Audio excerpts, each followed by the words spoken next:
Il y a deux parashiot dans la Torah qui commencent de la même façon. La deuxième parasha du livre de la Torah, Noach, commence par les mots Ele Toldot Noach. Voici la descendance de Noach.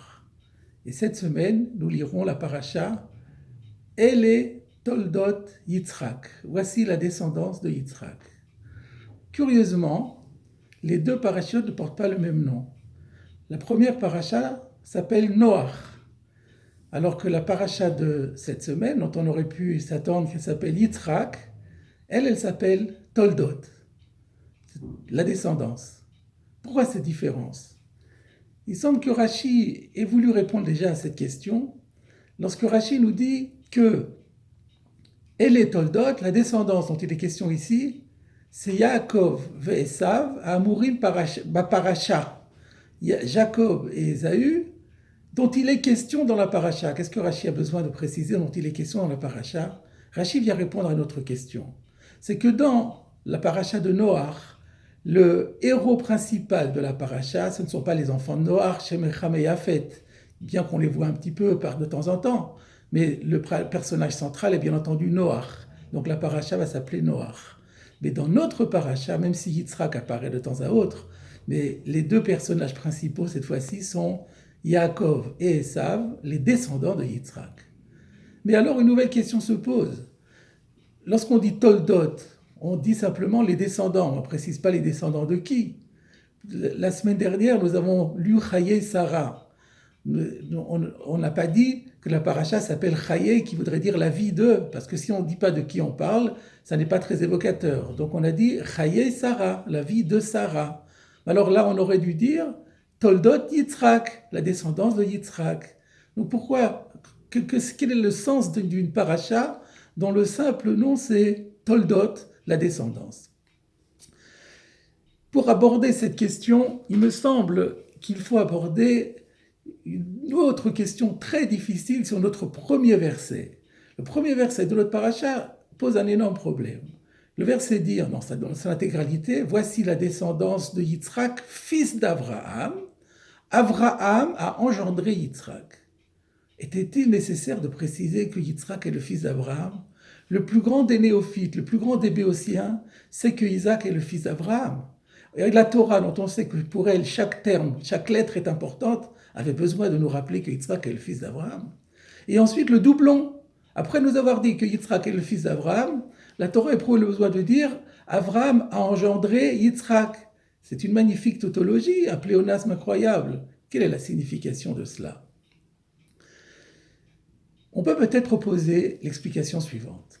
La Torah vient nous d'enseigner ici qu'il y a deux concepts distincts, celui de ben en hébreu qui veut dire le fils, et celui de holid qu'on a traduit par engendrer. Quand on parle du fils, on se réfère au concept purement biologique. On est le fils de notre géniteur. On est celui qui a été, être fils, c'est avoir été engendré, procréé par celui qui a été notre géniteur. Par contre, quand on parle de tolada, d'engendrement, quand on dit qu'Abraham a engendré, on se réfère à la transmission héréditaire des caractères physiques et moraux, ou si vous préférez, génétiques et épigénétiques. Et donc, quand on regarde par exemple un verset de l'Ech Lecha, où la Torah parle de la naissance de Ishmaël, le verset dit « Abraham a donné comme nom à son fils et Beno, Vayikra Abraham et Beno, Asher Yaldalo Agar, son fils que lui avait enfanté Agar, il lui a donné le nom de Ishmaël. Pour dire que Ishmaël, au niveau filiation biologique, était bien le fils d'Abraham, mais les traits de caractère étaient plutôt ceux de Agar, l'égyptienne, la maman de Ishmaël. Et ainsi, nous comprenons ce que vient nous dire notre premier passouk dans la paracha. Yitzhak est le fils d'Abraham, mais pas simplement au plan de la filiation. Abraham olid et Yitzhak. Abraham a vraiment engendré Yitzhak dans tous les sens du terme, c'est-à-dire que Yitzhak lui ressemblait de manière étonnante. Et on comprend ainsi à l'appui de notre thèse, le commentaire de Rachi qui nous dit que à l'époque, les moqueurs disaient que c'était pas possible qu'Abraham soit le père de Yitzhak puisque Sarah avait été mariée avec lui durant tant d'années sans avoir d'enfant, et ils prétendaient que le vrai père de Yitzhak c'était Avimelech. Et pour répondre à cela, Dieu a fait en sorte que la physionomie de Yitzhak soit en tout point celle d'Abraham. Nous retrouvons bien notre idée. Olid veut dire transmission des signes héréditaires, des caractères héréditaires. Mais alors se pose une nouvelle question. Rashi nous a dit que les Toldot dont il est question ici, c'est Yaakov et Esav, Ha'amurim Ba'parasha, qui sont les personnages centraux de notre parasha. Ce qui voudrait dire que Esav aussi méritait le nom de Tolada qu'il avait reçu, qui ressemblait en tout point à Yitzhak, alors que le Midrash va nous dire dans notre parasha que Esav était à la fois un meurtrier, un violeur et un idolâtre. Et lui ressemblait à Yitzhak. Comment comprendre cela? Alors il faut affiner encore, et il faut dire que dans la notion de Tolada, il y a deux dimensions. Il y a la dimension naturelle, génétique, dont nous avons parlé jusqu'à présent, et il y a la dimension de transmission intellectuelle, ou plus exactement, disons qu'il y a l'inné et qu'il y a l'acquis.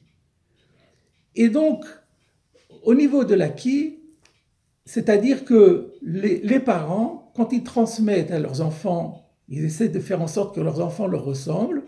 Au-delà de la transmission purement héréditaire et génétique et épigénétique, il y a l'enseignement. L'enseignement par l'exemple, et il y a l'enseignement par l'éducation et la transmission des valeurs. Sauf qu'il y a ici une différence importante.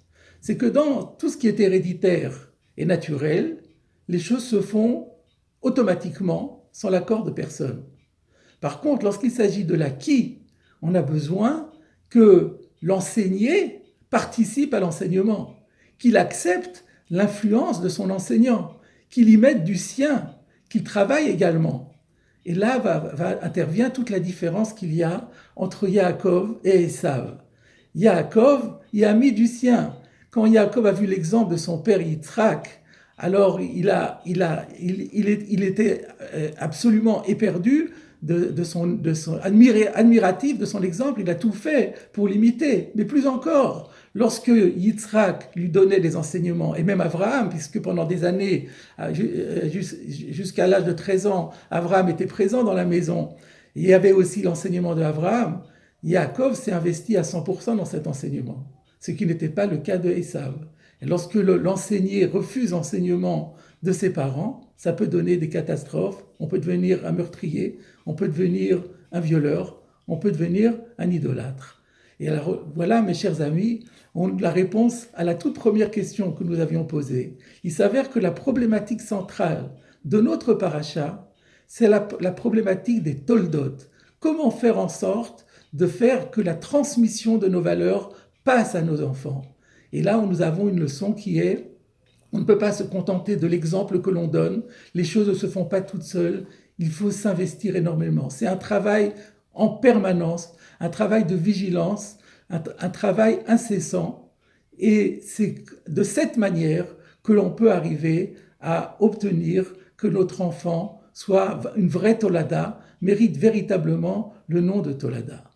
Mes chers amis, en cette période de pandémie, en cette période de confinement, qui nous donne l'occasion pour nous de tant de difficultés supplémentaires, n'oublions pas que malgré tout, nous devons rester extrêmement près de nos enfants et de nos petits-enfants lorsque l'occasion nous en est donnée, que quand ils sont livrés à eux-mêmes, les conséquences peuvent être délétères, que notre vigilance, au contraire, doit être d'autant plus forte et que nous devons être toujours près de nos enfants, leur montrer l'exemple, leur donner l'envie de nous imiter, de transmettre les valeurs. Shabbat Shalom.